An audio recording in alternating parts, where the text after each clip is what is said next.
नमस्कार। गुरु पूर्णिमा के पावन पर्व की पूर्व संध्या में एस्ट्रोवर्स परिवार द्वारा आयोजित इस परिचर्चा में आप सभी का स्वागत है। आप जानते हैं कि एस्ट्रोवर्स ज्योतिष के बोध, ज्ञान तथा शोध की अविरल धारा में युवा पीढ़ी को जोड़ने के प्रयास करता है। जहां एक और शास्त्र सम्मत ज्योतिष को समझना आवश्यक है, वहीं तेजी से बदलते हुए देश काल और परिस्थिति के नए प्रश्नों का समाधान भी किया जाना आवश्यक है। इसी की प्रारंभिक कड़ी में गुरु कृपा के संबंध में गुरु पूर्णिमा पे चर्चा का प्रथम भाग आज हम प्रारंभ कर रहे हैं। हमारे साथ दीर्घ अनुभवी, अत्यंत ज्ञानी तथा वरिष्ठ वक्ता आज इस पर प्रकाश डालेंगे। हम सब उनको उत्सुकता से सुनना चाहते हैं। अतएव विलंब न करते हुए मैं प्रथमतः आचार्य नीलिम त्रिपाठी जी से आग्रह करता हूं कि गुरु संदर्भ में वो अपना वाचन प्रस्तुत करें। आचार्य नीलिम त्रिपाठी जी। मांगल्य द्रुम मूलाय मे दुरोदरशालिने जगतामवलंबाय हेरंबाय ममांजलि। अत्यंत आनंद पूर्ण और आप सभी स्नेही सुधी जनों के साथ मिलकर हम शास्त्र परक इस गुरु पूर्णिमा की इस पूर्व संध्या पर विमर्श कर रहे हैं। गुरु पूर्णिमा पर ग्राह्यता बढ़ जाती है, ग्रहणशीलता बढ़ जाती है, उत्पादकता बढ़ जाती है, हमारी चित्त चेतना प्रांजल हो जाती है, क्योंकि ये आषाढ़ी पूर्णिमा है, व्यास पूर्णिमा जिसको कहते हैं। व्यास पूर्णिमा अर्थात सत्यवती के पुत्र सत्यवती नंदन का इसमें स्मरण करते हैं। और बादरायण है वो। बादरायण से तात्पर्य है कि बद्रीनाथ पर बेर के वृक्ष के नीचे बैठकर उन्होंने साधन किया, तप किया। तप बल रचई प्रपंच विधाता, तप बल विष्णु सकल जग त्राता, तप बल शंभु करहि संहारा। इस संसार में अगर कुछ होता है तो वो तप के बल पर होता है। चाहे कोई गायत्री का जप कर रहा हो, अनुष्ठान कर रहा हो, अपने अंतःकरण की प्रांजलता के साथ जब वह शास्त्र चिंतन करता है तब वो ख्यात हो जाता है और वो बादरायण बन जाता है। श्री कृष्ण, उनका नाम था, श्याम वर्ण के थे और वे द्वैपायन अर्थात यमुना जी के बीच द्वीप पर उत्पन्न हुए, इसलिए द्वैपायन कहलाए। और इस तरह वे वेद का उन्होंने व्यास किया, माने विस्तार किया। व्यास शैली विस्तार शैली को कहते हैं। तो वेद जो अमूल्य धरोहर है, अनिर्वचनीय है, उनका व्यास विस्तार किया। अष्टादश पुराण और लाख श्लोकों वाला महाभारत बनाया। वे वेद व्यास, उनका हम स्मरण कर रहे हैं, हमारी चित्त चेतना को शुद्ध और जागृत कर रहे हैं। वस्तुतः ज्ञान गुण गरिमा अत्यंत महनीय है। आप सभी ज्ञानी जन हैं, महनीय जन हैं और जानते हैं कि ऋते ज्ञानान न मुक्ति, बिना ज्ञान के मुक्ति संभव नहीं है। और संसार में श्रेष्ठता बहुत आवश्यक है। इस निमित्त हम सब जुड़े हैं, ज्ञान चर्चा कर रहे हैं, महनीय वार्ता कर रहे हैं और हम सबके मूल में यही उद्देश्य है कि ज्योतिष जो विश्व का एक अप्रतिम तत्व है, जो भगवान नारायण के नेत्र हैं, हम उस नेत्रों से वह सब देख सकें जो अभी कहीं कुछ छुपा हुआ है, वह निमीलित नेत्रों से भी हम जान सकें। हमारा जीवन दिशाहीन न हो, हम जीवन के उद्देश्य पता कर सकें। गंतव्य की दूरी तय है, बहुत छोटी सी अवस्था है, विंशोत्तरी दशा में ही हमको सब कुछ करना है और इस पड़ाव में क्या दिशा बोध हो, क्या सार्थकता हो और पूर्णता की क्या प्रयास हो, इस विषय पर हम चर्चा कर रहे हैं। आप सभी को नमन, शुभकामनाएं। भगवान से प्रार्थना करते हैं कि आपकी वाणी से जो निःसृत शब्दावली हो वो अपने अर्थ को पा जाए, पूर्णता को प्राप्त हो और इस परम आनंद की दशा में इस पूर्णिमा की पूर्व संध्या में आप पूर्ण काम हो जाएं, ऐसी भगवान से प्रार्थना करते हैं। अनंत शुभकामनाओं के साथ बहुत बहुत मंगल कामनाएं। हरिओम। बहुत बहुत धन्यवाद आचार्य त्रिपाठी जी। बहुत सुंदर शब्दों में आपने कार्यक्रम का प्रारंभ किया है। वातावरण ही आपने गुरुमय बना दिया। गुरु पूर्णिमा की पूर्व संध्या नहीं, ऐसे लग रहा है गुरु पूर्णिमा शुरू ही हो चुकी हमारे लिए तो आपके उद्बोधन के साथ। Thank you so much sir. आगे शुरू करते हैं। Astroverse, astrological studies training and research organisation, empowering the generation. इस संस्था का 1 मई 2022 को वेबसाइट के माध्यम से श्री ऋषि शुक्ला सर के मार्गदर्शन में और गुरुजनों के सानिध्य में प्रारंभ हुआ। उद्देश्य लिया कि सबके साथ मिलकर ज्योतिष के वैदिक एवं मौलिक स्वरूप को खोजते हुए, पुनर्स्थापित करते हुए ज्ञान एवं शिक्षण के माध्यम से युवा वर्ग व अन्य सभी के लिए ग्राह्य बनाएंगे। विदेशों में भी भारतीय ज्योतिष के प्रति लोगों की गहन आस्था है एवं जिज्ञासा भी है, तो वहां भी इसकी उपयोगिता को उचित व मूल स्वरूप में प्रेषित करना होगा। ज्योतिष की उपयोगिता केवल भविष्य बताने के लिए नहीं होती, but it helps us to choose the right option at right time out of many options, many opportunities. आज गुरु पर्व की पूर्व संध्या पर चर्चा का विषय है कुंडली में गुरु कृपा व इष्ट कृपा योग पर विचार कैसे करें एवं एक अच्छा ज्योतिषी व ज्योतिष गुरु बनने के क्या योग हैं। इस विषय पर चर्चा को आगे बढ़ाते हैं। हमारे साथ बहुत उच्च कोटि के अनुभव विद्वान जुड़े हुए हैं, जिनके अनुभव का आज हमको ज्ञान निश्चित रूप से मिलेगा लाभ। श्री अनुपम जी से निवेदन करूंगी कि हमारे प्रथम वक्ता व उच्च कोटि के ज्योतिष गुरु आदरणीय श्री यूके झा जी का वर्चुअली स्वागत करें व परिचर्चा को आगे बढ़ाएं। श्री अनुपम शुक्ला जी।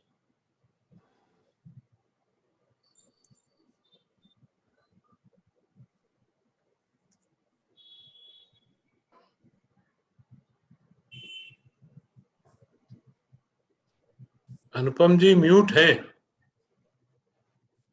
चलिए कोई बात नहीं। आदरणीय धन्यवाद निशा जी। जी, जैसा आपने उल्लेखित किया श्री यूके झा जी के बारे में, वे मेरे वास्तविक गुरु भी हैं, लेकिन वे हमेशा एस्ट्रोलॉजी ऑफ सीयर्स की बात करते हैं और वे भी आज यहाँ पर एक सीयर के लिए ही उपस्थित हुए हैं। उनकी इस जो ज्ञान की ज्योति है इसके साथ खड़े होने के लिए, और वे वास्तविक में हम लोगों के प्रेरक और गुरु श्री ऋषि कुमार शुक्ला सर हैं। तो विषय प्रवेश तो बड़ा आवश्यक है और श्री यूके झा साहब हमसे जुड़ भी चुके हैं, बाकी हमारे आगंतुक भी इस समय साथ में हैं। पर मैं आदरणीय यूके झा साहब के बारे में संक्षिप्त में 1 या 2 मिनट में जो बताऊं, उससे पहले जरूर मैं आग्रह करूंगा कि हमारे प्रेरक श्री ऋषि कुमार शुक्ला सर इस विषय और इसकी महत्वता जो है, जो श्रृंखला के रूप में शुरू हुई है, उस पर जरूर प्रकाश डालें। आदरणीय शुक्ला सर। धन्यवाद अनुपम जी। मेरा यह मानना था कि हमारे पास इतने विद्वान, इतने अनुभवी वक्ता हैं। हम यह जानते हैं कि बिना गुरु के ज्ञान न ज्ञान मिलेगा न आशीर्वाद मिलेगा। तो न आशीर्वाद अगर नहीं मिलता है तो मुझे लगता है कि इस विश्व में हम बहुत कुछ नहीं पा पाएंगे। गुरुजनों का आशीर्वाद, गुरुजनों की जो वाणी है वह हमारे लिए बहुत महत्वपूर्ण है। हमारे साथ झा जी जुड़े हैं। मैं आग्रह करूंगा पहले झा जी हमको बात करें, उसके बाद हम लोग फिर अंत में समापन करेंगे। धन्यवाद। बहुत बहुत धन्यवाद सर। श्री यूके झा, जिनका वास्तविक नाम उद्योतकर झा है, और ज्योतिष में ज्ञान सभी के पास है और ज्योतिष ज्ञान का परिचायक ही है जिसकी सीमाओं को हम कभी नाप नहीं सकते। तो ऐसी हमारे बीच जो 5 विभूतियां हैं, उनमें से प्रथम विभूति श्री यूके झा, जो इस समय सुदूर बिहार में उपस्थित हैं और वहां से हमसे जुड़े हैं। और मैं चाहूंगा कि आदरणीय सर जो विषय आदरणीय शुक्ला सर ने उल्लेखित किया है, उस पर आपके विचार, और आपके विचार हमेशा प्रेरक होते हैं। और साथ ही में हमारे साथ में अजय भांबी सर भी जुड़ चुके हैं, तो हम इस समय हमारी पैनल के साथ में पूर्ण रूप से उपस्थित हैं। तो आदरणीय झा सर, आपसे आग्रह है कि आपका एक उद्बोधन हम लोग सुनने को उत्सुक हैं।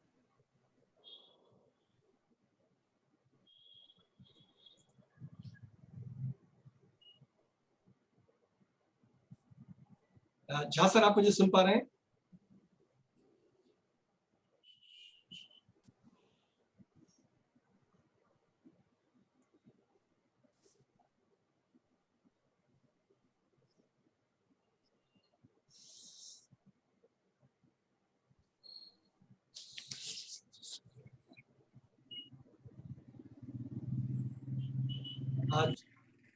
झा सर इस समय संपर्क में तो है? जी सर, आपकी आवाज हम तक पहुंच रही है सर। जी पहुंच रही है, मैं आपको देख रहा हूं। जी सर, हम आपसे आग्रह करते हैं कि इस विषय पर आपके जो उद्बोधन है उसका हम इंतजार कर रहे हैं।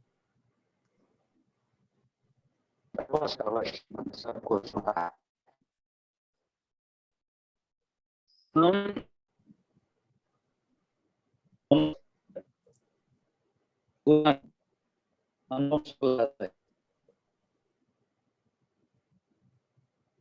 प्रणाम कर। सर का वॉइस डिस्टर्ब हो रहा है। जी जी, इंटरप्टेड है। जी।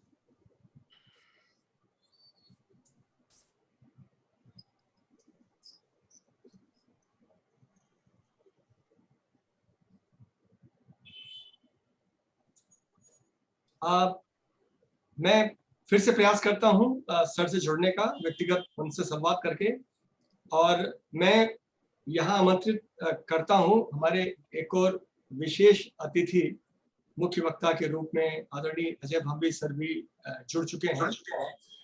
और मुझे अवश्य ही मेरे लिए हर्ष का विषय होगा कि आदरणीय रमेश वायगांवकर साहब भी हमारे साथ जुड़े हुए हैं।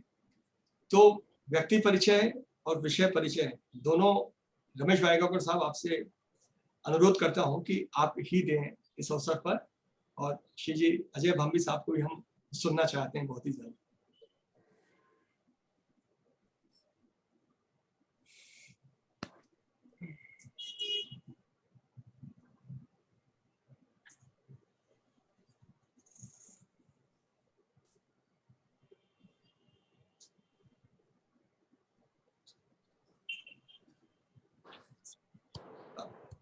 रमेश जी, आप मुझे सुन पा रहे हैं?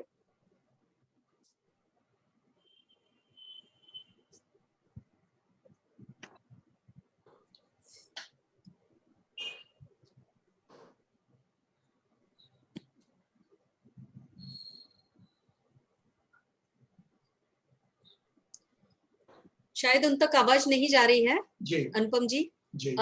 श्री अजय भांबी सर से ही अनुरोध करेंगे कि वो अपने आप को अनम्यूट करें। और सर आइए स्क्रीन पर। नमस्कार, आप मुझे देख पा रहे हैं? सुन पा रहे हैं? वायगांवकर सर जी? जी। सुन पा रहे हैं सर, दिखाई नहीं दे रहे हैं।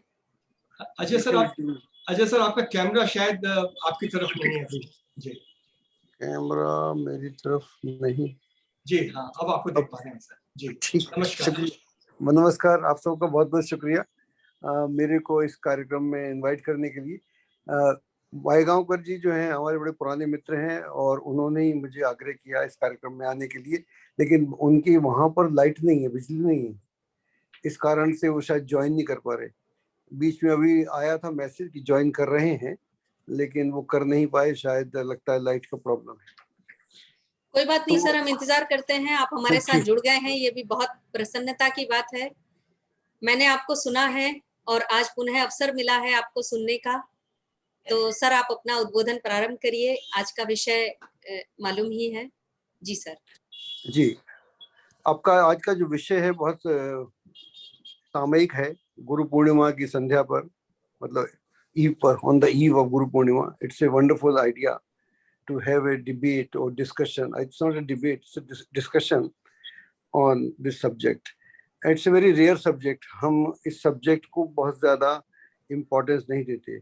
आज के दिन में क्या हो रहा है, हर कोई खुद ही गुरु बन बैठा है। गुरु बनना बड़ा शायद आसान हो गया है, तो उसे लगता है कि मैं गुरु हो गया हूँ और गुरु हो जाता है।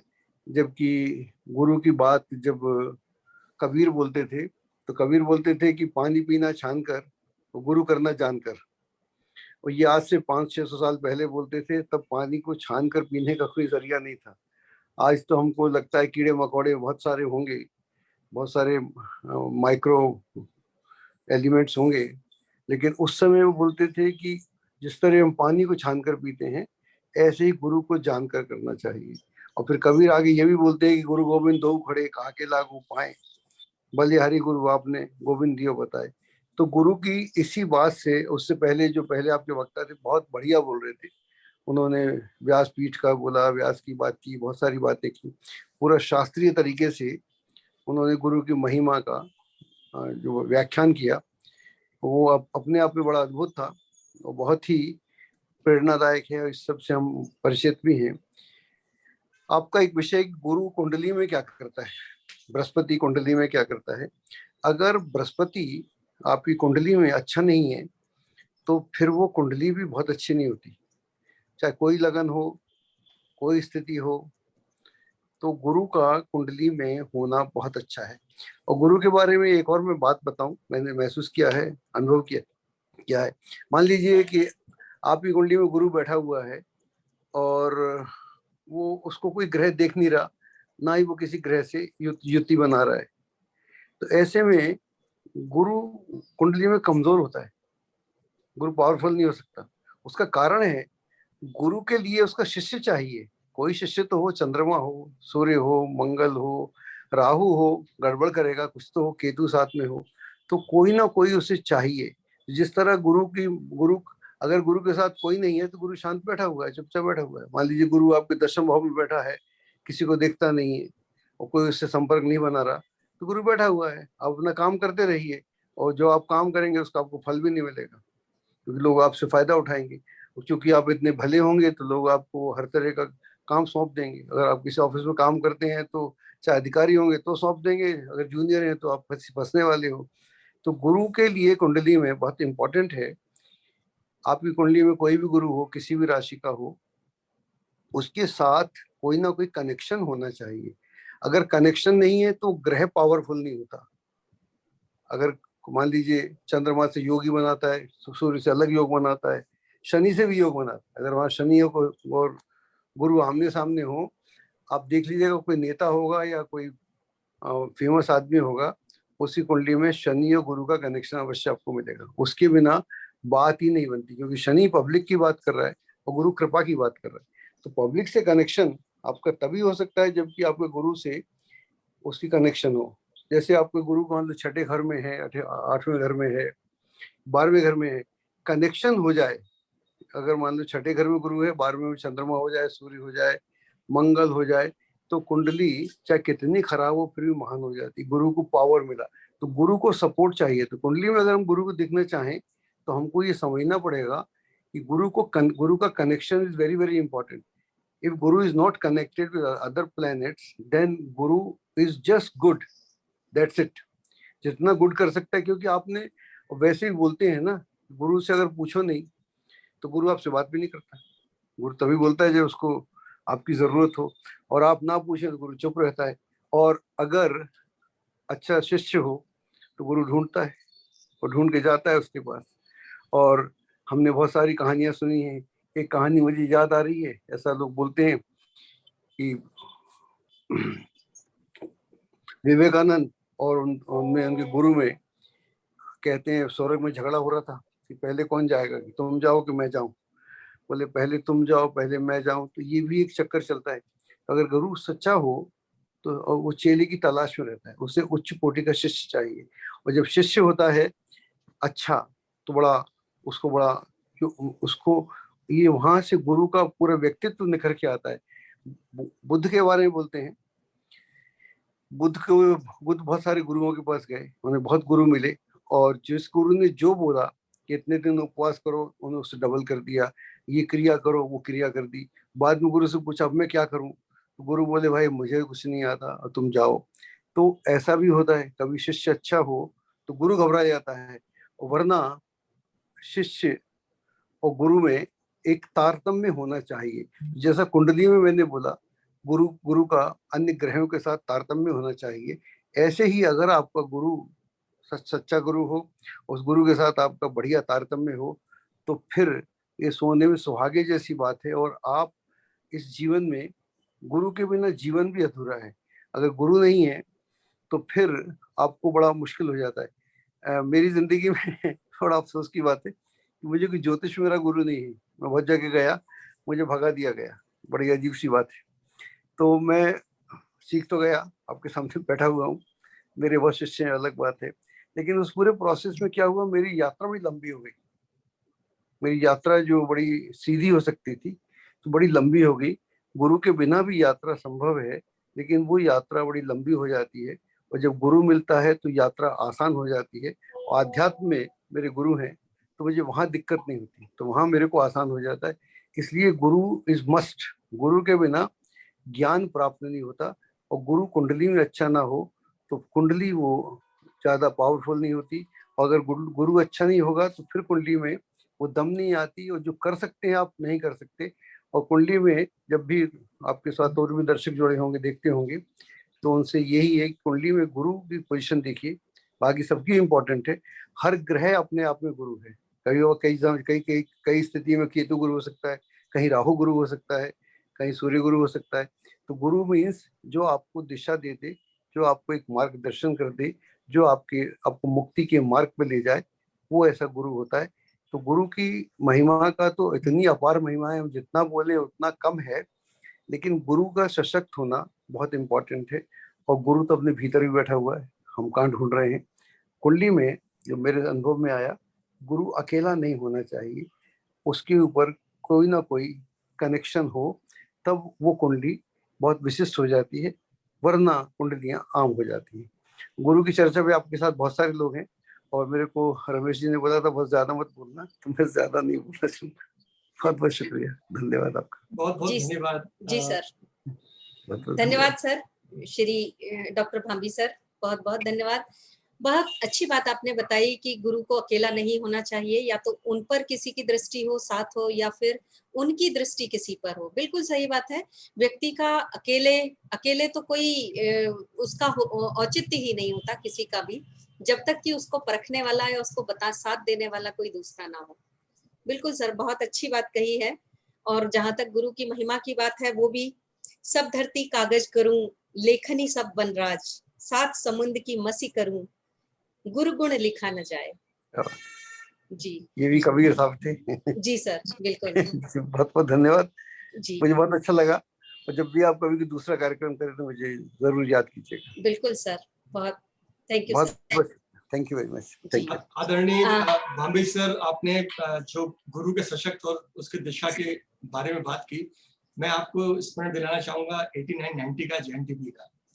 शायद मेरी भी यात्रा आपको वहां देख करके शुरू हुई है कि आपको अक्सर इसी स्वरूप में, इसी विनम्रता, इसी उल्लास से इंटरव्यूज करते हुए देखा है, और एक बड़ा बल मिला था ज्योतिष शास्त्र को समझने का। तो ये आपका उद्बोधन बिल्कुल उत्तम था हम लोगों के लिए, अपनाने के लिए और इसे आगे ले जाने के लिए। तो आदरणीय निशा मैम, यूके झा साहब और भाईगाकर साहब भी जुड़े हुए हैं। इन लोगों के साथ कुछ कनेक्टिविटी इशू है, तो मैं चाहूंगा कि हम इनमें से रिक्वेस्ट करें। आदरणीय यूके झा साहब, अगर आप सुन पा रहे हैं और आप कंफर्टेबल हैं कनेक्टिविटी में, तो आज की इस परिचर्चा में आपका उद्बोधन हम सब इंतजार कर रहे हैं सर।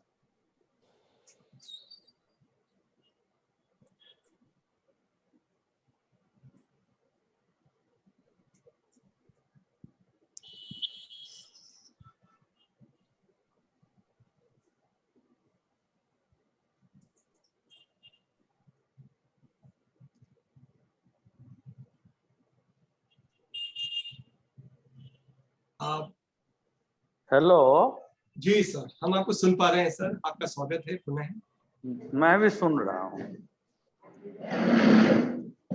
हेलो। जी सर, आपकी आवाज आ रही है, बिल्कुल अच्छे से आ रही है इस समय। बोलूं? जी बिल्कुल सर, बिल्कुल सर। आज सबसे पहले तमाम गुरुजन आप सहित को प्रणाम करते हुए गुरु पूर्णिमा की पूर्व संध्या पर मैं गुरु शब्द पर बोलना चाहता हूँ। जी सर, आचार्यों स्वागत ने है। कुछ गलती हो गई है? नहीं सर, शुरू करिए, बोलिए सर। मैं गुरु शब्द पे बोल रहा था कि कई तरह की व्याख्या ग्रंथों में, शास्त्रों में मिलती है। गु अंधकार, रू प्रकाश, ठीक है, सब कुछ सही है, कुछ भी गलत नहीं। लेकिन गुरु तो एक ही है। हमारे धर्म ग्रंथों में भी वो हैं गुरु बृहस्पति, और साधकों के लिए भी वंदे कृष्णम जगत गुरु। कृष्ण, नारायण, ब्रह्म, राम, शिव, जो कह लें, जितना भी हम नाम देते हैं, हम अपनी ही अंतरात्मा का नाम देते हैं। तो गुरु तो एक ही हैं, बाकी हम सब आचार्य हैं।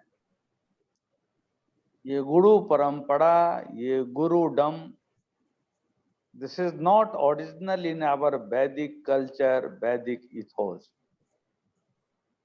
For the purpose of mere businessness or for the progression of material will, through gurudom we created this. But there is only one guru. In my personal opinion, in my personal considered opinion, is Lord himself. Whatever name you may give. तो हम सब जो हैं, आप पूछ सकते हैं कि हम क्या हैं? हम सब आचार्य हैं। हम में से कोई गुरु नहीं है। मेरी चिंतन में, मेरी अवधारणा में, मेरी सोच में गुरु बनने को और गुरु बन के गुरुत्व को पाने को चाहे जो जो कुछ कर लें, लेकिन हमारे आचार्य, मैं उन्हें गुरुदेव कहता था और कहते थे नहीं, गुरु के गुरुत्व का वहन कौन करेगा। तो गुरु पूर्णिमा के पूर्व संध्या पर गुरु शब्द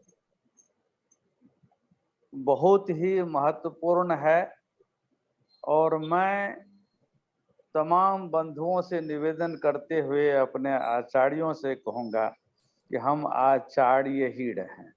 मैं तो व्यक्तिगत रूप से आज भी छात्र ही, मैं सुनता हूँ, सुनता रहा हूँ।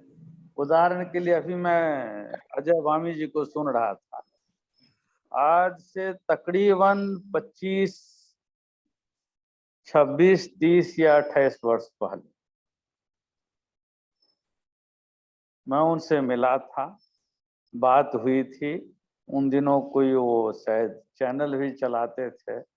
उन्होंने कहा था कि आइएगा, मैं जा नहीं सका नहीं, मैं गया नहीं, क्योंकि ये सब जो मुझे डाला गया है मेरे स्वभाव में, मेरे संस्कार में, वो जजा नहीं। वो उनको बहुत शिकायतें भी हुई, उलाहना हुई, मैंने सब सुना।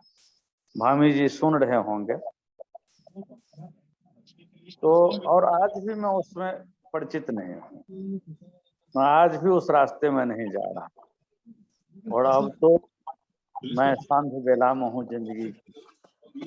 तो जब हम आचार्य बने तो हम सोचें कि जो चौथी का छात्र है, सुन रहे हैं अनुपम जी? जी सर, बिल्कुल स्पष्ट आ रही है आपकी आवाज। उसकी हर समस्या का, उसके हर संदेह का निराकरण एक 7वीं 8वीं का बच्चा कर देता है, और 7वीं 8वीं के छात्र का हर संदेह का निवारण एक 12वीं का छात्र कर देता है। 12वीं के छात्र के हर संदेह का निवारण शायद ग्रेजुएशन का कर देता है, and it is so on and so fourth. तो अगर हम किसी के शंका का निवारण कर देते हैं ज्योतिष क्षेत्र में, तो हम आचार्य ही हैं, एक सीनियर स्टूडेंट हैं, एक गुरु नहीं बने।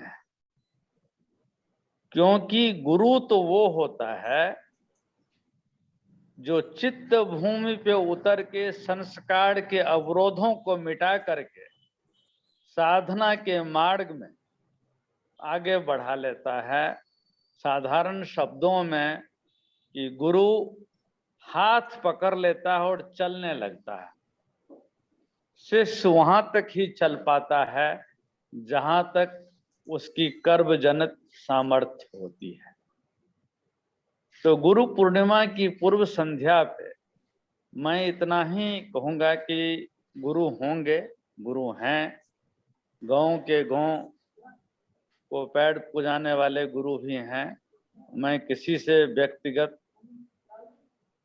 दुश्मनी नहीं लेना चाहता, लेकिन जहां तक मेरी बात है तो मैं तो आज तक गुरु नहीं बन पाया।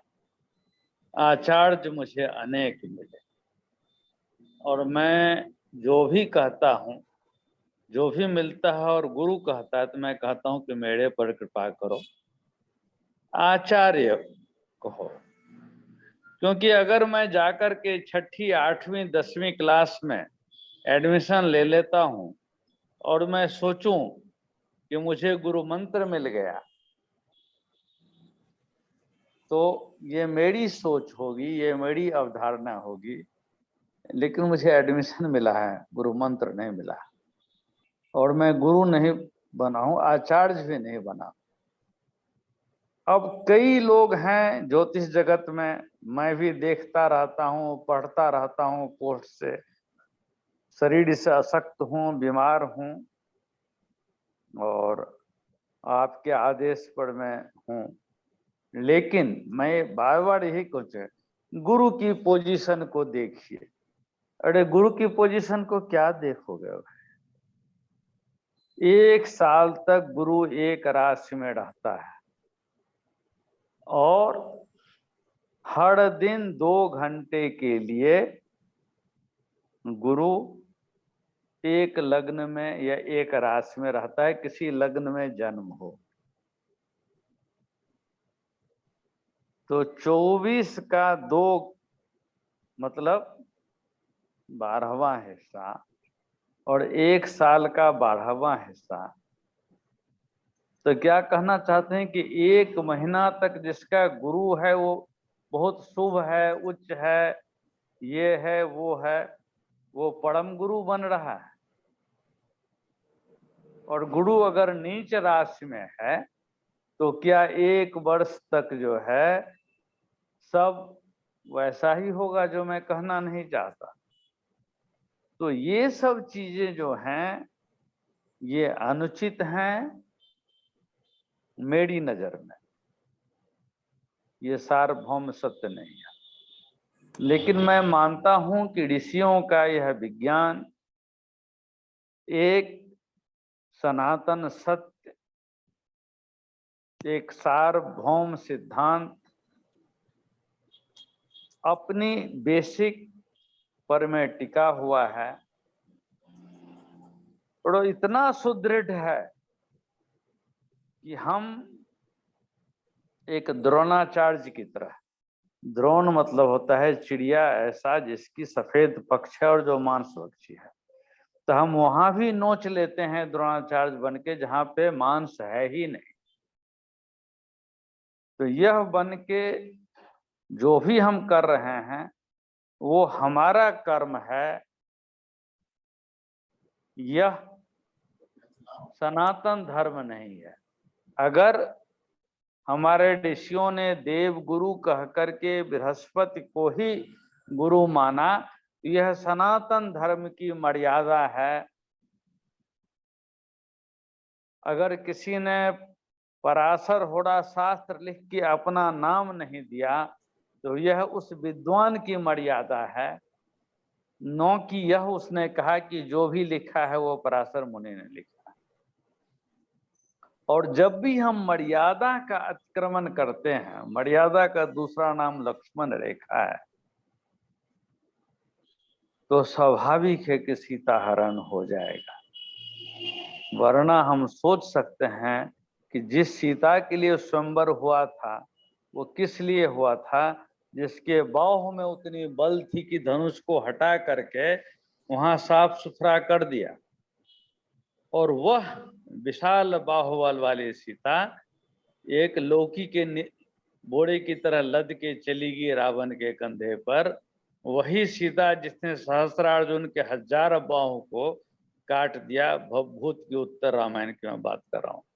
तो मैं ये गुरुडम, गुरु परंपरा, इस सब का सम्मान करते हुए कहता हूँ कि इसमें से भगवान के लिए जो व्यवसाय वृत्ति है उसको छोड़ दीजिए, और यही करना है तो ऋषियों का नाम मत लीजिए।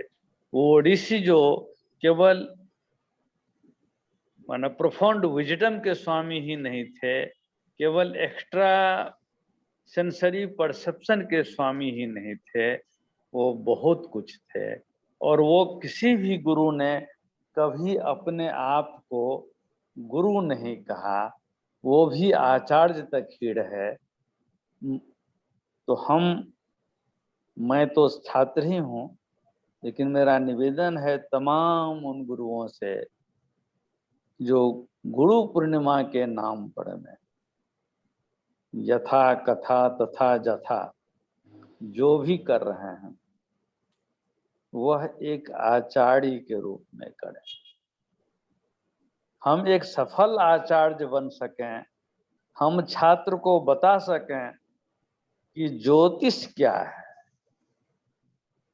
इस ज्योति का ईश कौन है और वह ज्योति कौन है।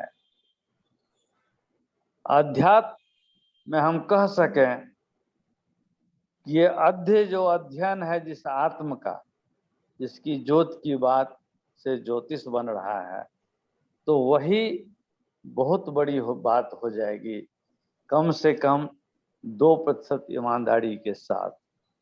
बाकी तो व्यवसाय वृत्ति हर जगह चल रही है, चलते रहना चाहिए, क्योंकि क्षुधा वृत्ति के आगे तमाम जो दिव्य वृत्ति हैं वो तमसा वृत्ति में बदल जाती हैं। और हम तमसा वृत्ति के पोषक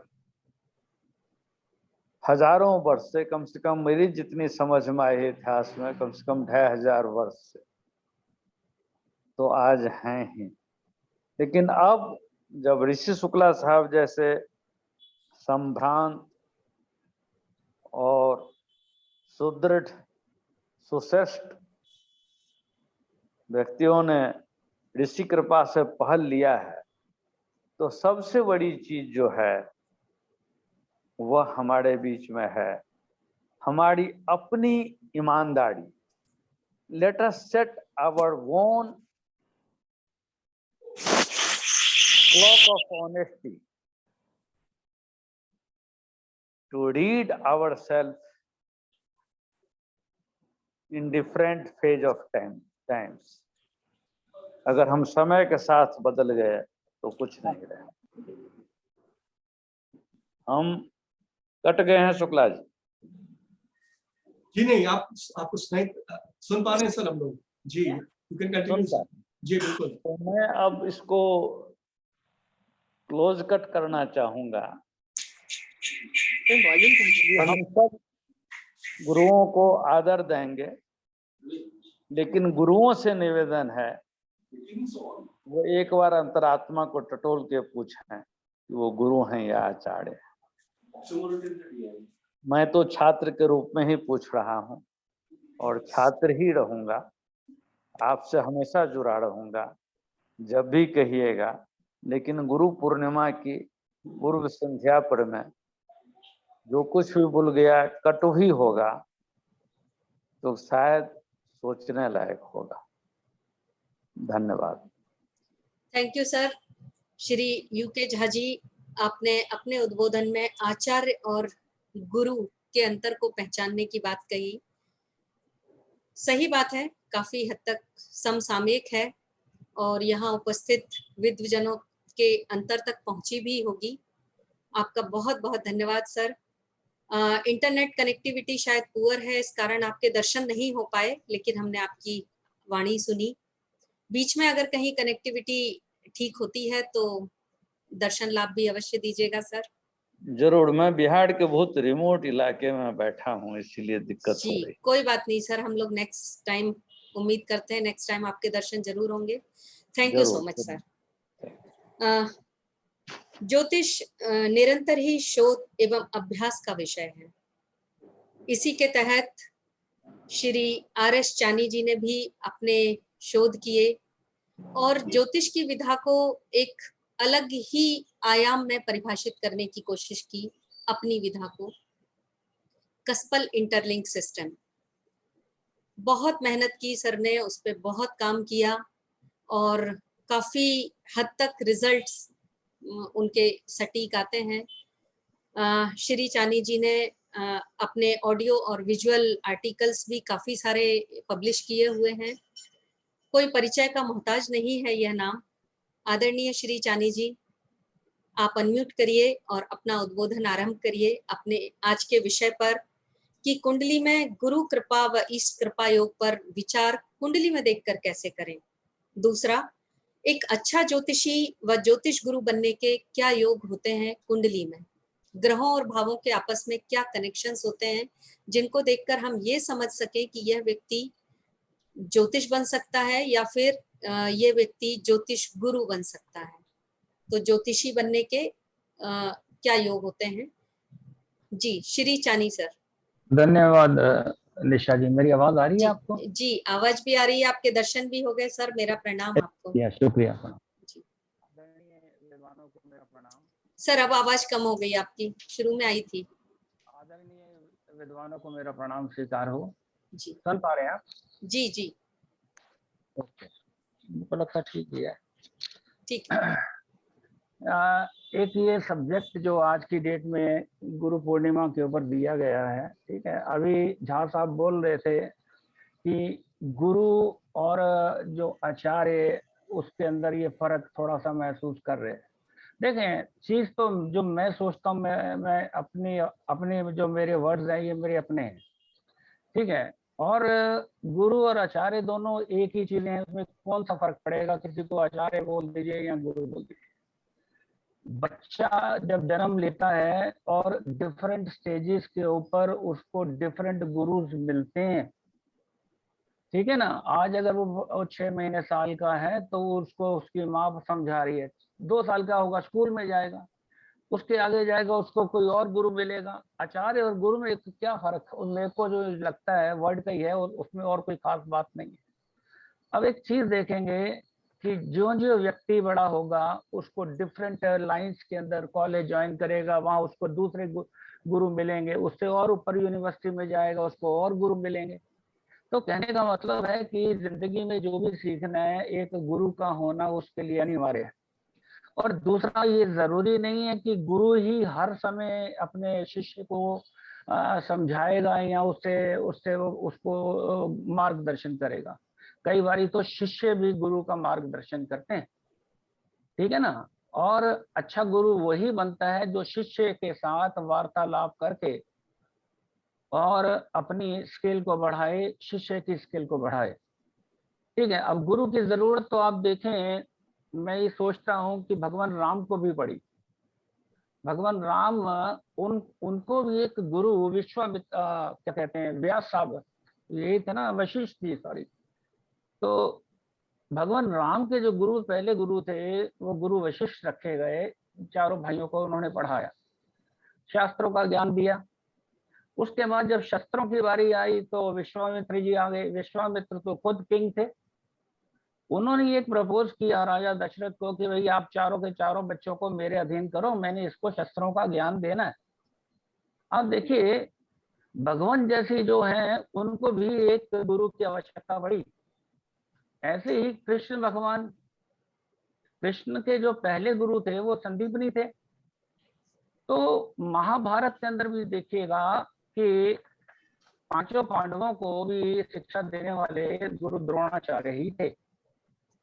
तो कहने का मतलब है कि गुरु की आवश्यकता हर पल में, हर स्टेज में, हर वक्त रहती।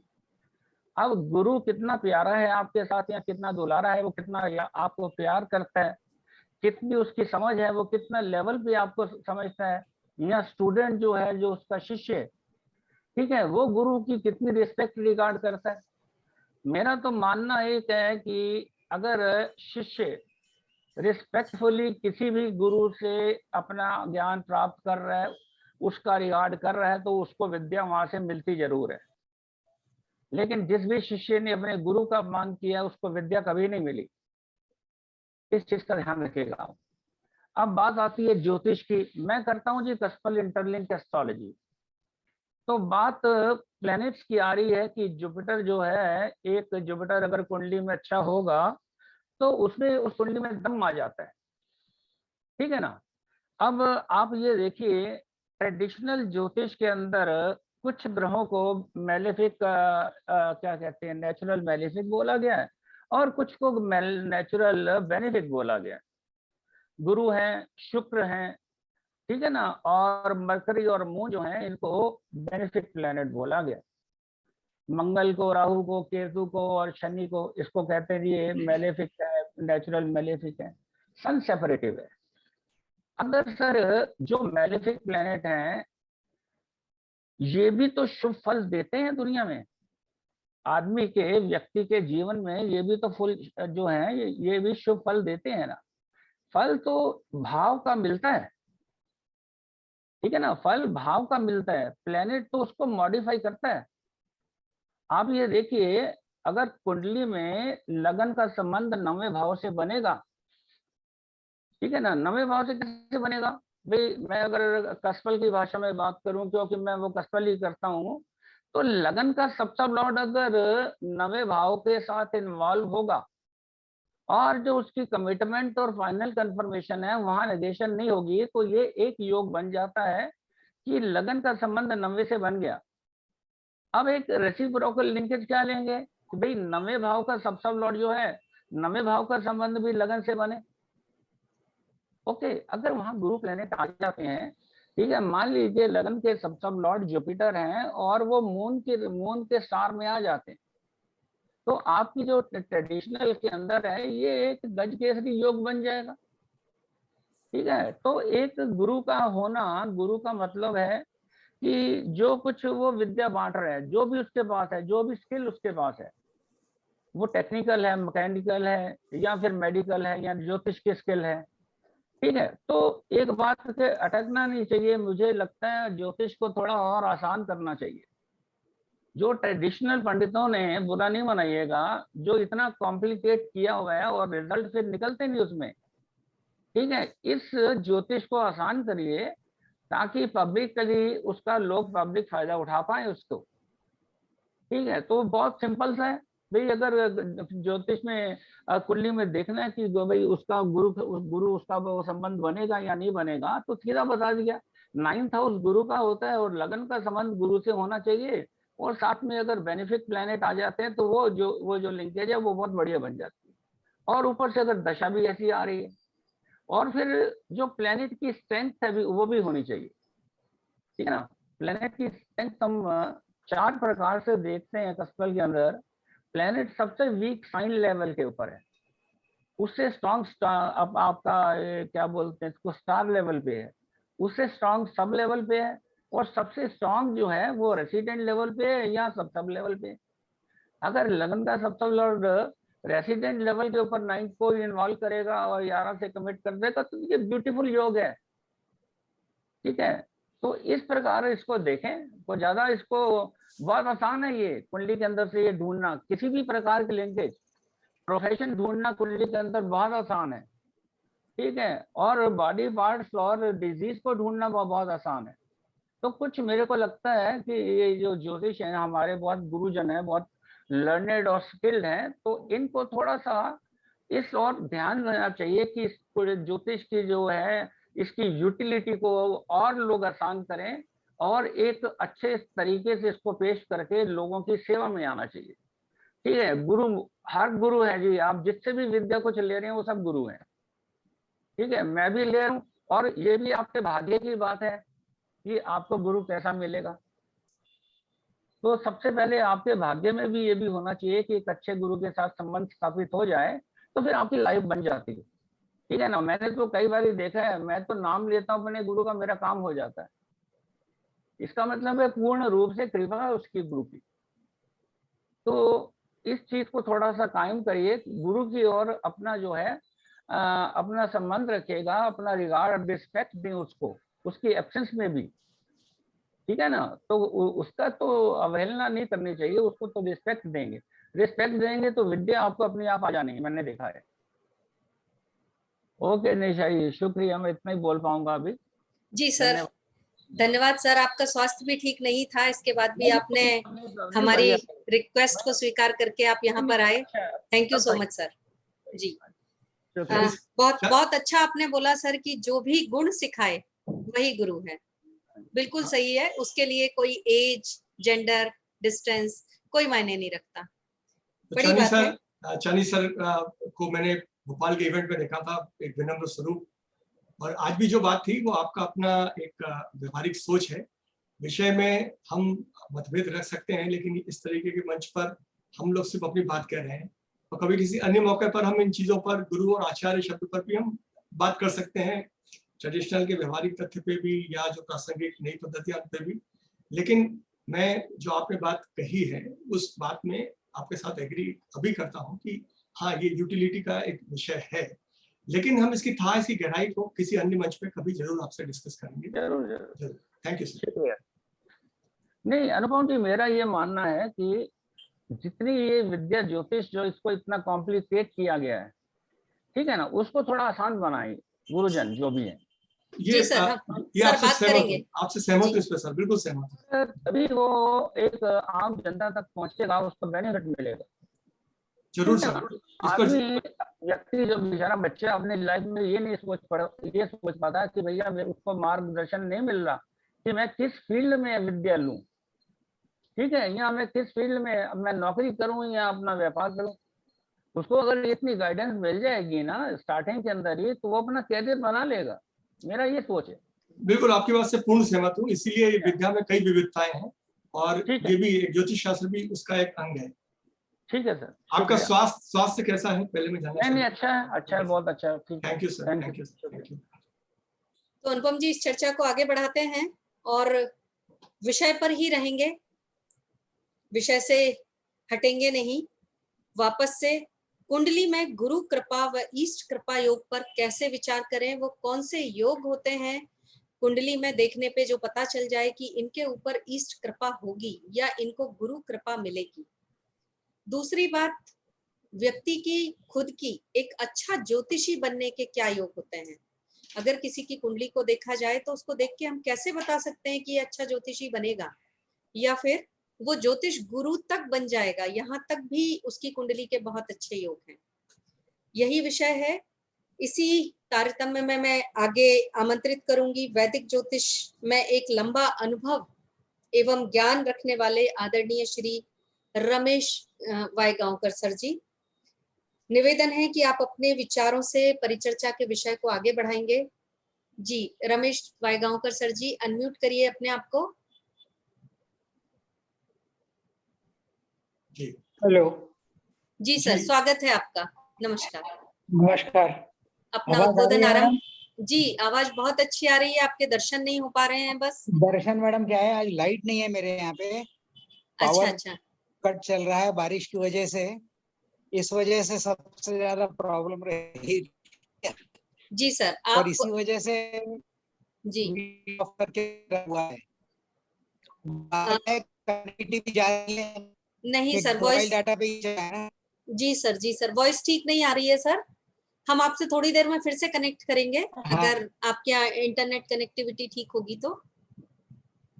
हाँ, जी सर, ठीक है सर, कुछ अभी फिर से कनेक्ट होंगे आपसे। तब तक मैं हमारे अगले वक्ता हैं श्री हरि मोहन गुप्ता जी, जो कि कृष्णमूर्ति पद्धति द्वारा ज्योतिष फलित के विद्वान हैं और एक बहुत लंबा अनुभव ज्योतिष के क्षेत्र में, ज्योतिष फलित के क्षेत्र में रखते हैं। मुझे पूर्ण विश्वास है कि इस मीटिंग में आज हम कहीं ना कहीं अपने सभी गुरुजनों से गुरु, गुरुत्व और गुरुत्वाकर्षण, इनका मायने समझ पाएंगे ज्योतिषीय दृष्टिकोण से। आदरणीय श्री हरिमोहन गुप्ता सर, अनम्यूट करिए।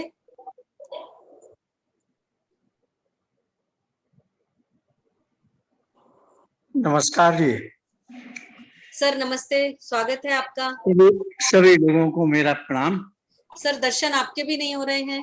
अरे वो पता नहीं हमारा टैबलेट में क्या है, वो नहीं आ रहा है। सर कैमरा ऑन करना पड़ेगा, आपका कैमरा ऑफ है शायद।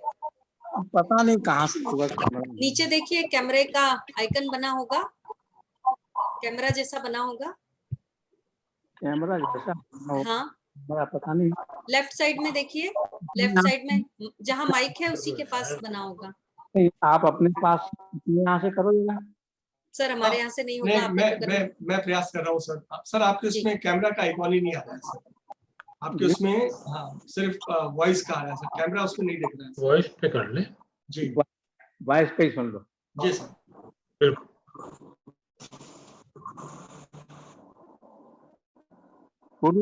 गुरुत्व और गुरुत्वाकर्षण।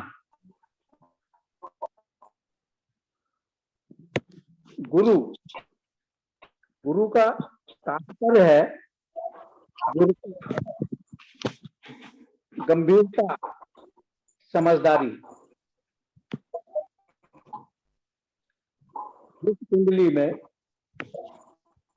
गुरु का प्रभाव समझदारी बढ़ाने के लिए, समझदारी का आगे भी शब्द दिए थे हमारे शुक्ला साहब ने,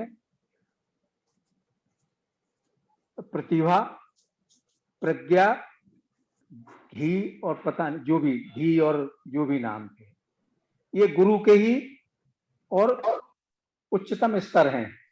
जिस कुंडली में गुरु समझदारी, साधारण शब्दों में समझदारी और विवेक देता है, वो कुंडली गुरु के प्रभाव में है और वो व्यक्ति के कोई भी कहीं प्लेनेट बैठे हों, वो अल्टीमेटली विवेक प्रदान करेंगे। गुरु का ज्योतिष के संदर्भ में, ज्योतिष व्यक्ति को आठवां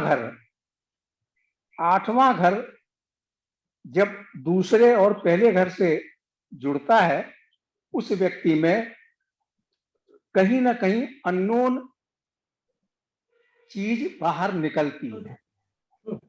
अगर यहीं पर केतु का भी प्रभाव अगर उसमें जुड़ जाता है, वो अननोन अव्यक्त की अवस्था में आ जाता है। वहीं पर गुरु का उसमें और प्रभाव जुड़ जाए, वो अच्छा भविष्यवक्ता बन जाता है।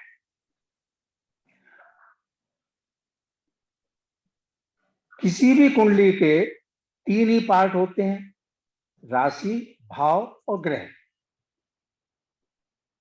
अगर ये तीनों जितने अधिकाधिक गुरु के प्रभाव में होंगे, उस कुंडली में गुरुता, गंभीरता और गुरुत्वाकर्षण अवश्य में ही आएगी। जितना शनि के प्रभाव में जाएंगे यही राशि, भाव और ग्रह, उस व्यक्ति में वैराग्य, वो वैराग्य किसी भी प्रकार का हो, वो उस तरफ जाएगा। लेकिन गंभीरता और गुरुता और गुरुत्वाकर्षण में और वैराग्य में फर्क है। लोनलीनेस आती है वहां, खुद तक, अपने आप तक ही समाहित होना, ये शनि का प्रभाव है। हर कुंडली में कोई ना कोई ग्रह बलवान होता है। बलवान से तात्पर्य है कि majority of the houses and majority of the planets under the influence of some planet. अगर बुद्धि के प्रभाव में होंगे, उसमें चातुरता, विद्वता शब्द नहीं, चातुरता और इंफॉर्मेशन कलेक्ट करना, ये उत्तरोत्तर बढ़ेंगे। लेकिन गुरु में विशेषता है विवेकशीलता और गंभीरता। मैं किसी भी कुंडली में प्रथम दृष्टया जो देखने का प्रयास करता हूं कि ये कुंडली कितनी गुरु से प्रभावित है या किसी अन्य प्लेनेट से प्रभावित है। अगर गुरु से प्रभावित है, majority of the houses and majority of the planets under the influence of Jupiter as a planet, Jupiter as a significator, Jupiter as the sign lord में फर्क है।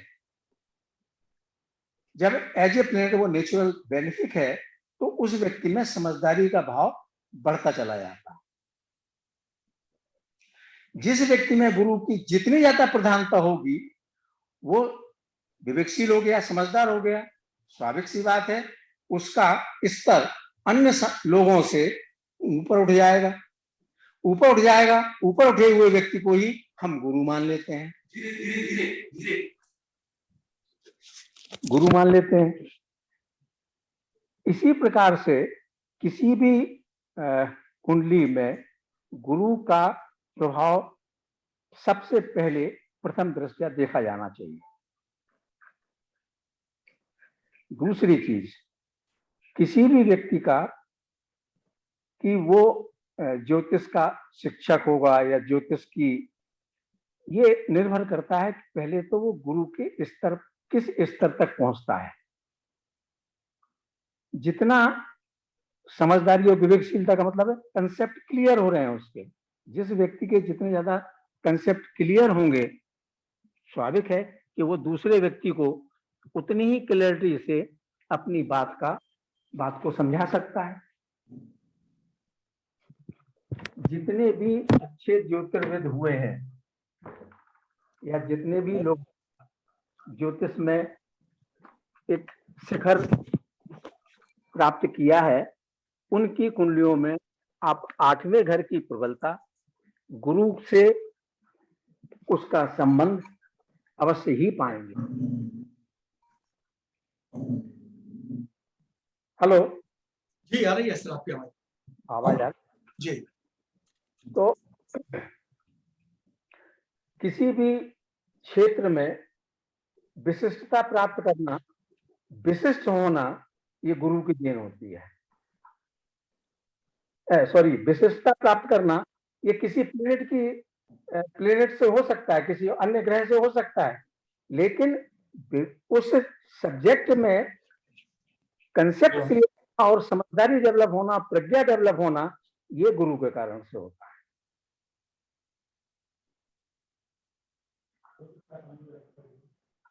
और क्या प्रश्न था सर? गुरु कृपा, ईष्ट कृपा आपने अष्टम फर्स्ट सेकंड हाउस से बताई, साथ में अच्छे ज्योतिष गुरु अध्यापन या प्रैक्टिस में, उस पर भी आपके विचार जरूर चाहिए सर। पहला भाव जो है वो हमारी कॉन्शियस लेवल को इंडिकेट करता है। तीसरा भाव हमारे लॉजिकल कॉन्शियसनेस को इंडिकेट करता है, लेकिन 9th हाउस जो है वो सुपर कॉन्शियस को डिनोट करता है। 9th हाउस सुपर कॉन्शियस का मतलब यही हुआ ईश कृपा, यानी जो हमारे समझ से परे है, जिसकी व्याख्या नहीं कर सकते, वो है 9th हाउस।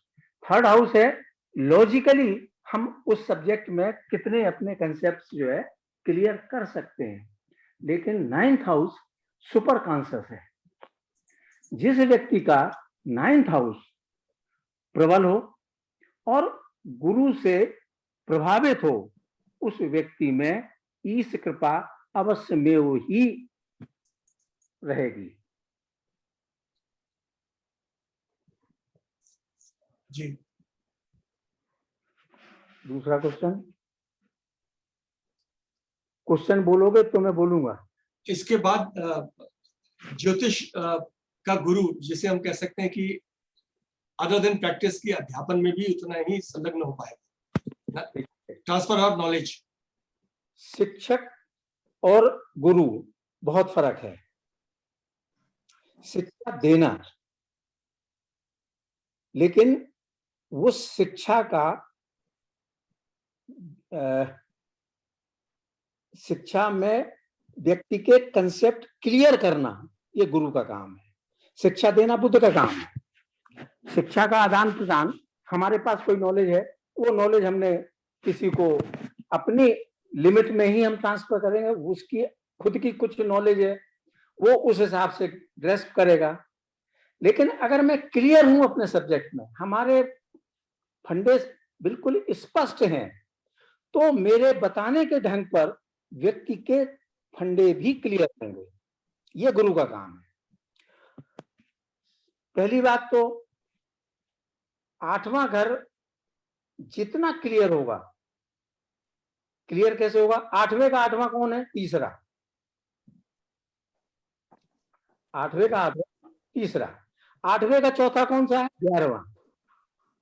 और 8वें का 6वां है पहला।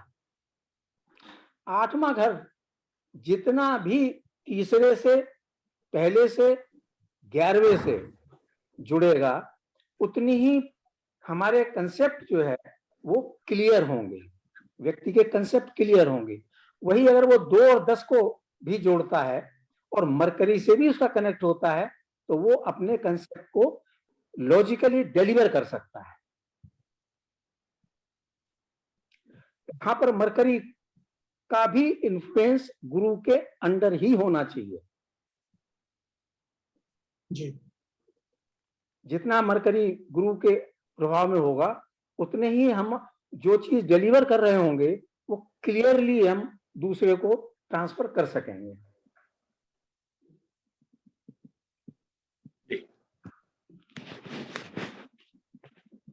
Next question.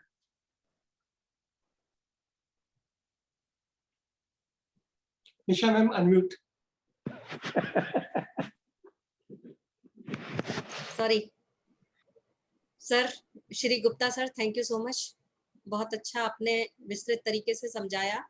कुंडली में एक्चुअली कैसे उसको देखेंगे, इसको देखने के लिए एक आपने तरीका प्रैक्टिकल कैसे किया जाए वैसे उसको समझाया है। सही बात है, विषय तो बहुत बड़ा है, गुरु, गुरुत्व और गुरुत्वाकर्षण। अभी तक जो समझ में आया, गुरु जो ज्ञान देने वाले हों, जो ज्ञान देते हों, जो सिखाते हों, वो गुरु। गुरु सिखाता नहीं है, सिखाना बुद्ध का है। गुरु केवल सीखे हुए को समझाता है, उसको अमल करवाते हैं। वो उस मतलब आप पढ़े लिखे हैं खूब, आपके पास डिग्रियां हैं, लेकिन आप कंफ्यूज्ड हैं। आपकी डिग्री लिखी तो है, उससे कोई मतलब थोड़ी है। आप पढ़े लिखे नहीं भी हैं, लेकिन समझदार हैं। किसको आप महत्व देंगे? Okay, wisdom. विजडम। इसी शुक्ला साहब ने 3-4 और चीजें कही थी जी। प्रज्ञा, प्रतिभा, प्रज्ञा और धैर्य जी। ये अब शुक्ला साहब ही बतला दें। ये जो तीनों चीजें ये गुरु के ही उच्चतम शिखर है, उच्चतम वो है। इसीलिए गुरु सरस्वती को रिप्रेजेंट करता है, बुद्ध नहीं करता जी। और हंस केवल इसीलिए है, हंस का मतलब है क्लियरिटी, ब्लैक एंड व्हाइट नहीं है वहां पर, स्पष्टता। गुरु स्पष्टता का कारक। जिस व्यक्ति में स्पष्टता आ गई, उस व्यक्ति में स्व प्रेरणा से चीजें बाहर निकलने लगती हैं। ज्योतिष है क्या? एक निकालने का साधन है, हम जो रूल से अप्लाई करते हैं। एक स्वतः निकलता है। जब स्वतः निकलने की स्थिति आती है, वही ज्योतिर्विद होता है, निकालने वाला ज्योतिषी होता है। जी जी, बहुत बहुत अच्छा सर। सर, इसको ऐसे भी समझा जा सकता है कि लगन और लग्नेश पर अगर 9th लॉर्ड का प्रभाव हो, तो उस समय भी ये स्थिति बनती है कि व्यक्ति के अंदर से निकल सकती हैं चीजें, या उसमें गुरुता आ जाती है, गुरुत्व आ जाता है। अंदर से निकलने का कारक केवल एक ही भाव है, वो है 8वां। 8th हाउस, उसे कहते हैं सबकॉन्शियस। जी। 8वां और 12वां ये सबकॉन्शियस हाउसेज हैं। सबकॉन्शियस का मतलब क्या है? अनकॉन्शियस से ऊपर और कॉन्शस से पहले। जी सब कॉन्शस से जुड़ता है, और किस कॉन्शस से? 9th हाउस, जिसे हम सुपर कॉन्शस कहते हैं। सब कॉन्शस जब सुपर कॉन्शस से जुड़ता है उसे ईश कृपा कहते हैं। क्यों? उसे मालूम ही नहीं है, सडनली ये हमारे साथ ऐसा क्यों हो गया। वो दुर्भाग्य के लिए भी है और सौभाग्य के लिए भी है। सडनली उसका फॉल भी हो सकता है और सडनली उसका अपलिफ्टमेंट भी हो सकता है। ये 8वां घर जब तक नवे से नहीं जुड़ेगा, और 9वां घर जो अनकॉन्शियस सुपर कॉन्शियस है, तीसरा घर लॉजिकल है, लॉजिकल कॉन्शियस है। हम विवेचना करके किसी निर्णय पर पहुंचते हैं, सही हो या गलत हो, लेकिन हम दिमाग लगाते हैं, एनालाइज करते हैं। सुपर कॉन्शियस में एनालिसिस नहीं होता है, इसलिए वो गुरु को अलॉटेड है। जी जी और गुरु को भी कौन सा अलॉटेड है? जिसमें धनुष और व्यक्ति, आधा मनुष्य और आधा धनुष। जी सब कॉन्शियस एकदम से हिट करे, जिससे कि उचित को अपने विजडम के द्वारा व्यक्ति पहचान पाए और उसमें से उचित निकाल ले और बाकी का छोड़ दे। जब जहां जिस चीज की जरूरत है उसको निकाल ले। इतना करना है उसे ना। जी अगर इतना वो करना जानता है कि क्या उचित है क्या अनुचित है, तो कृपा तो उसके पास हमेशा ही है, उसे आवश्यकता ही नहीं है 9th हाउस की। लेकिन यही तो दिक्कत है। सुपर कॉन्शियस का मतलब यही होता है, अगर आपने अनुचित करते रहे हैं तो सुपर कॉन्शियस में भी अनुचित ही निकलेगा। जी करेक्ट। आगे बढ़े। जी तो सर ये विषय बहुत लंबा और बड़ा है, फिर किसी दिन आपसे बहुत विस्तृत समझेंगे इसको। और अभी तक जो भी समझाया बहुत अच्छी तरह से समझाया। गुरु की दूसरी राशि भी देने का भाव लिए हुए होती है, देने नहीं, जो सिर्फ राशि गुरु की दूसरी जो मौका दे रहे हो बोलने। वो तो विरक्त राशि है। जी जी ठीक है सर, फिर किसी दिन समझेंगे आपसे इससे आगे की बात। अभी हमारे साथ पांडे सर भी हैं, आदरणीय श्री पांडे सर। कई पीढ़ियों से उनके यहाँ ज्योतिष का ज्ञान उनके वातावरण में ही घुला हुआ है, परिवार के वातावरण में ही घुला हुआ है। तो आदरणीय श्री पांडे सर अनम्यूट करिए अपने आप को।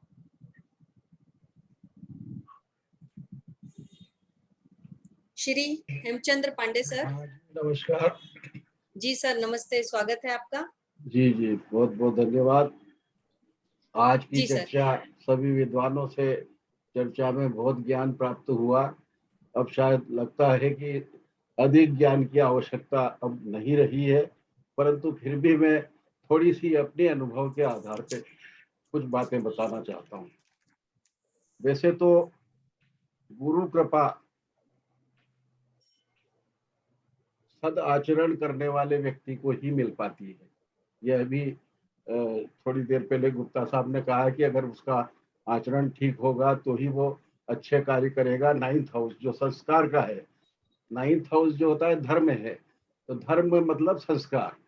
तो संस्कार अच्छे कर्म, मानव धर्म को जो ध्यान रखता है और कर्म करता है, उसको निश्चित रूप से धनात्मकता आती है। जीवन में धनात्मकता अगर रखेगा तो उसको सदाचरण करने की वृत्ति होगी और सदगुरु मिलेंगे। तो गुरु, जो गुरु शब्द है, वो गुरु शब्द के लिए मैं सबसे पहले झा साहब ने जो बताया कि आचार्य हैं और गुरु अलग है, परंतु गुरु के रूप में अ, उ और म, ओम शब्द जिसको बोलते हैं हम, उसी के लिए ये श्लोक लिखा गया है। गुरु ब्रह्मा गुरु विष्णु गुरुर्देवो महेश्वर। ब्रह्मा, विष्णु और महेश, अ उ और म, ये तीनों मिलकर के ओंकार स्वरूप हुआ है। तब कहा गया है कि गुरु साक्षात परब्रह्म तस्मै श्री गुरुवे नमः। मतलब उस भगवान को, उस परम पिता को गुरु के रूप में माना गया है। इसीलिए कहा गया है कि कृष्णम वंदे जगत गुरु। तो ये संसार का जो गुरु है, संसार का जो पालन करने वाला है, वही गुरु है।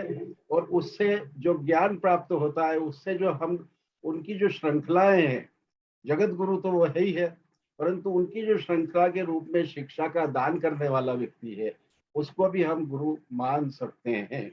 आचार्य के साथ ही गुरु मान सकते हैं, क्योंकि किसी भी परिवार में बालक जब जन्म लेता है तो उसके पहले गुरु जो होता है माता पिता होता है। द्वितीय भाव पहला गुरु कहलाता है। चतुर्थ भाव माता और दशम भाव पिता। तो माता और पिता ये भी गुरु का स्थान लेते हैं। फिर प्राइमरी एजुकेशन जब होती है तो पंचम भाव आ जाता है, तो पंचम भाव भी गुरु का रहता है। तो इस कारण से मैंने अपने अनुभव में पाया है कि जिस प्रकार से त्रिकोण है, धर्म त्रिकोण 1, 5, 9, इसकी जो राशियां हैं वो अग्नि तत्व की राशियां हैं।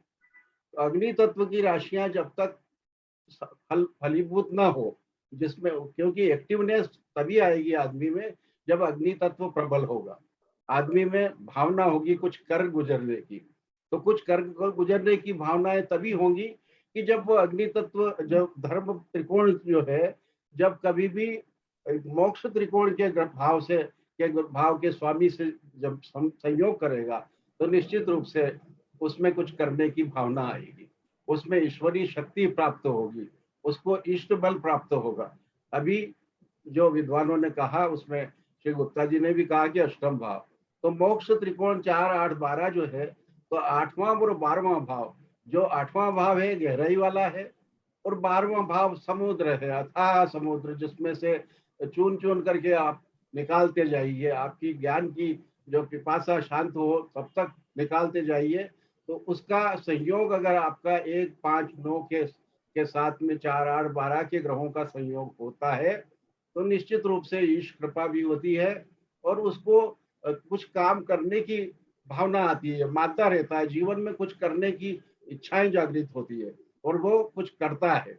अपना खाली काम करके अपना उदर पोषण करके ही जीवन नहीं जीता है, वो समाज के लिए कुछ करता है और समाज के लिए कुछ करने का मादा जो रहता है, जिसमें धनात्मक कार्य करने की क्षमता होती है, वही गुरु के रूप में माना जाता है। गुरु बृहस्पति प्रधान, जिसमें सकारात्मकता होती है। गुरु सकारात्मक ग्रह है, कोई भी काम का रास्ता निकालने का काम गुरु को है। और जब गुरु के साथ केतु बैठ जाए, केतु पर गुरु की युति हो जाए, केतु गुरु की दृष्टि हो जाए, तब वो निश्चित रूप से अपने जीवन के रास्ते को आसान बना लेता है और खुद का ही नहीं बनाता, वो लोगों के लिए भी आसान रास्ता दिखा देता है। और आसान रास्ता दिखाना ही ज्योतिष का एक सबसे महत्वपूर्ण काम है। ज्योतिषी ही एक बहुत बड़ा समाज शास्त्री होता है, सामाजिक परिवर्तन लाने की क्षमता रहती है ज्योतिषी में। तो आज का जो विषय है, निश्चित रूप से जो गुरु पूर्णिमा का विषय है, गुरु प्रबल जिसका होगा उस आदमी में क्षमता होगी, उस आदमी में सकारात्मकता होगी, उस आदमी में कार्य करने की दक्षता होगी और धनात्मक सोच रहेगा, उसमें इफ एंड बट नहीं रहेगा। जब इफ एंड बट नहीं होगा, जब कोई काम करने की रास्ता निकालने की क्षमता होगी तो निश्चित रूप से वह सही परामर्श दे सकता है। और अज्ञान से ज्ञान की तरफ, अंधकार से जो प्रकाश की तरफ जो ले जाने वाला कार्य करता है, वो मात्र बृहस्पति गुरु ही कर सकता है। तो गुरु का काम यही है कि अंधकार से प्रकाश की तरफ ले जाना। अब देखते हैं कि इष्ट कृपा कैसे होती है। इष्ट कृपा के लिए भी एक महत्वपूर्ण बात है पंचम भाव। पंचम भाव आत्मबल का सूचक है और आत्मबल इष्ट बल से ही बनता है। जिसका इष्ट बल अच्छा होगा उसका आत्मबल अच्छा हो जाएगा, परंतु वो कब होगा? जब वो संस्कारित होगा, उसमें सदाचार की भावनाएं होगी, उसमें अपने कार्य के प्रति अच्छे विचार होंगे, तो निश्चित रूप से उसको इष्ट बल अच्छा हो जाएगा। इसीलिए पूजा पाठ जब करते हैं, जब भी आराधना करते हैं, तो एक घी का दीपक लगाते हैं, वो अग्नि का सूचक है। अग्नि मतलब 1, 5, 9 में जो अग्नि तत्व की जो है, ये जो राशियां है काल पुरुष की 1, 5, 9, उसके साथ में फिर 4, 8, 12 जल तत्व की राशियां। तो एक तरफ दीपक जलता है, एक तरफ जल का तांबे के लोटे में जल भर करके और उससे आचमन और विनियोग, किसी भी मंत्र की साधना के लिए आचमन करना चाहिए। आचमन करने के बाद शुद्धिकरण होता है, आसन शुद्धि होती है, उसके पश्चात किसी भी मंत्र सिद्धि के लिए विनियोग किया जाता है। तो इष्ट आराधना के लिए यही अग्नि तत्व और जल तत्व इसकी समानता रहती है, इसको महत्व दिया गया है।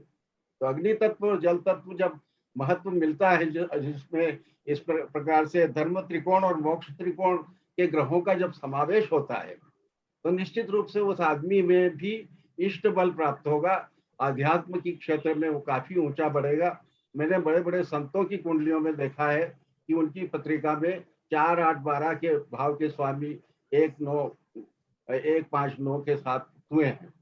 यहाँ तक कि द्वितीय भाव और द्वादश भाव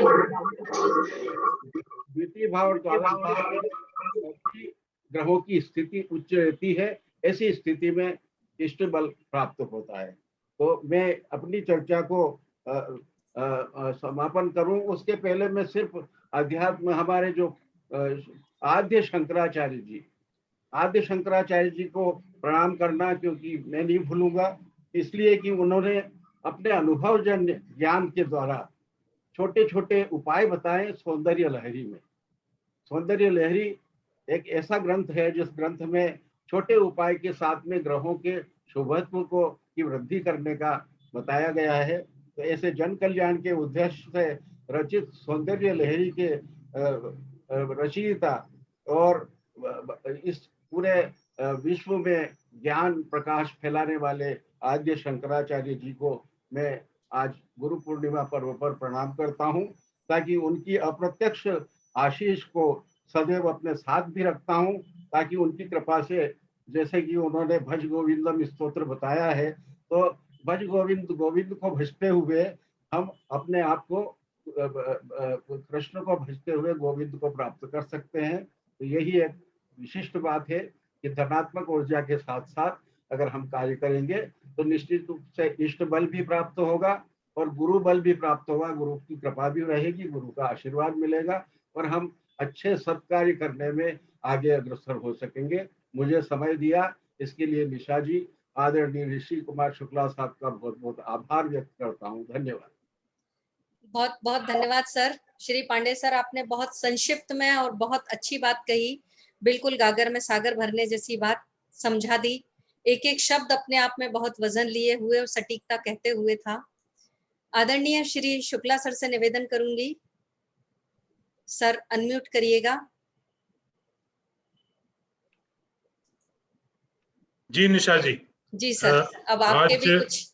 आज बहुत सार्थक चर्चा हमारे सभी विद्वान जनों ने की, प्रैक्टिकल बात भी की और ईश्वर की प्राप्ति के रास्ते पे भी हम आगे चले। पांडे जी ने बहुत अच्छी अभी बात कही कि गुरु माता पिता से ही प्रारंभ होता है। गुरु का शब्द का अर्थ भी वह है कि ऐसा तत्व जो अंधकार को हटाए और प्रकाश को लाए। तभी हम कहते हैं तमसो मां ज्योतिर्गमय, ज्योति की तलाश ही, प्रकाश की तलाश ही जीवन का ध्येय है और गुरु इस मार्ग को दर्शाता है। आदरणीय झा जी ने बहुत अच्छी बात कही कि गुरु तो एक ही है और वो ईश्वर हैं, परमपिता परमेश्वर हैं, शिव हैं, चाहे वो किसी भी रूप में हम उनको देखें।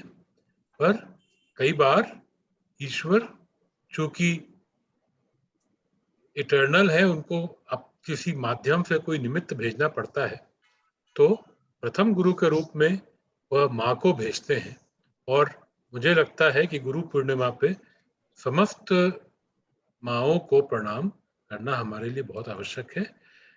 माँ अर्थात चंद्रमा अर्थात चतुर्थ भाव, पिता तात्पर्य सूर्य अर्थात पंचम भाव, सूर्य का भाव, नवम भाव वह गुरु जो सांसारिक मार्ग को बताए, अग्नि तत्व जैसा पांडे जी ने कहा, धनुराशि का गुरु, और अंत में वह गुरु जो आध्यात्म की ओर ले जाए और मोक्ष की ओर ले जाए, वह गुरु और कोई नहीं, मीन राशि का गुरु है, जो हम इस समय गुरु का ट्रांजिट देख रहे हैं मीन राशि में।